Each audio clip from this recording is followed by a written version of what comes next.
Hello friends, welcome to my channel. Friends, NTR Bharosa pension పథకానికి సంబంధించి మనకి న్యూగా ఒక జీవో అయితే రిలీజ్ అయ్యింది. సో ఇందులో కొన్ని ఇన్స్ట్రక్షన్స్ ఎంప్లాయీస్కి ఉన్నాయి, అలాగే ఇంకా కొన్ని డీటెయిల్స్ మీకు కూడా యూజ్ అయ్యే ఛాన్స్ ఉంది. వీడియోని అయితే చివరి వరకు చూడండి.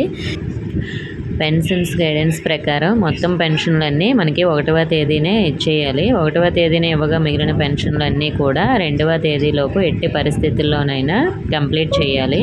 సో ఒక సచివాలయ ఎంప్లాయీ తన లాగిన్లో 50 మంది కంటే ఎక్కువ పెన్షన్లు ఇవ్వడానికి అవ్వదు. అంటే ఒక ఎంప్లాయీ ఒక 50 మెంబర్స్కి మాత్రమే పెన్షన్ అనేది ఇవ్వగలరు. సో మిగతా పెన్షన్స్ అనేవి మిగతా ఎంప్లాయీస్ ఇవ్వాలి. ఒకవేళ ఆ సచివాలయంలో ఎక్కువ మంది ఎంప్లాయీస్ లేకపోతే అటువంటి వారు అక్కడ పనిచేస్తున్న ఉద్యోగులు ఎవరైనా, అంటే అంగన్వాడీ కానీ, ఆశా వర్కర్ని కానీ, లేదంటే మిగతా ఎవరైనా కాంట్రాక్ట్ ఉద్యోగులను కానీ వినియోగించుకొని అయినా మిగతా పెన్షన్స్ అనేవి కంప్లీట్ చేయాలి. అలాగే ఏప్రిల్ నెల నుంచి మనకి వృద్ధాప్య పెన్షన్, వితంతు పెన్షన్, అలాగే ఇంకొన్ని పెన్షన్స్ అయితే మనకి 4,000 రూపాయలు వస్తుంది కదా. అలాగే బకాయిలతో కలిపి 7,000 రూపాయలు అయితే జూలై 1కి పెన్షన్దారులకి అయితే వస్తుంది.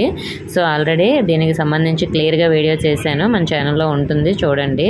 సో మరి వికలాంగులకి 40% ప్లస్ ఉన్న వాళ్ళకి ఎంత అమౌంట్ వస్తుంది అనే డౌట్ అయితే ఉండేది కదా. 40+ ఉన్న వాళ్ళందరికీ కూడా 6,000 రూపాయలే వస్తుందండి. ఎవరికైతే 100% ఉండి లాస్ట్ మంత్ వరకు 5,000 అమౌంట్ వచ్చిందో వాళ్ళకు మాత్రమే 15,000 రూపాయల పెన్షన్ అనేది ఇస్తారు ఇప్పుడు. సో ఒకవేళ మీకు 100% ఉన్న కూడా మీకు ఆల్రెడీ 3,000 వస్తే మాత్రం మీకు ఇప్పుడు 6,000 మాత్రమే వస్తుంది. మీరు ఆ పెన్షన్ ఎలా అప్లై చేయాలనేది నేను లాస్ట్ వీడియోలో చెప్పాను, చూడండి.